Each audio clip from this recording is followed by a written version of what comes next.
محمد شماكي كسر وقتي فيه درس تي في وحال كورنتا شرح حلبان بات هاي قبت كاغتي أنا دورته وحال تعيش هاي أنا قبت برشة الصوماليات كان حن برشة هالكلام ده أنا ما حسنت عليه تي في درس أنا ألبوم ما تصير هاي الصوماليين سبحان الله يسمع بعد يعني كمان أنا وحنا مرشح محمد شماكي دبري وأهم من يراه أو مسكح فريش وقتها waxbarashadayda waxaan kusoo qaatay Puntland waxaan soo bartay managementga maamulka iyo maareynta waxaan jeclaystay inaan bulshadayda ugu faa'iideeyo aqoonta aan leeyahay dhalinyaradu inta badan markay da'aadaan marayaan waxyaabo kale isaga mashquulsan yihiin ma aaminsana inay xilal dowladda ahaa oo ay xil dowladda qaban karaan annaga degmadeena caawid waa wixii ay soo madhay waa wada ognahay colaad fara badan baa dhalinyarada daashatay colaad fara badan baa daashatay colaadaas waxaan rabnaa marka in la cirib tiro hadda maasha Allah amni baa haysanaa waxa weeye dhalinyarada waxaan rabnaa inaan tusno wadadii higsigooda iyo hamigooda ay marin lahaayeen ku toosnaayeen aad iyo aad marka hadda aniga wax qabadkayga xoogga waxaan saarayaa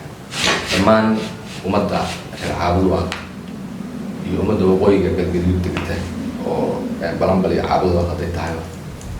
xaqoodii iyo masiirka ay ku lahaayeen galmudug inaan keeno hadday mashaariic noqoto hadday waxbarasho noqoto hadday noqoto taakuleenta dhalinyarada oo laga taakuleynayo shaqo abuurka nabadgelyada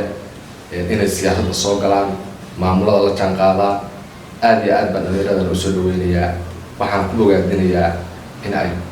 isku dayaan inay ka soo dhex muuqdaan mawjadda siyaasadeed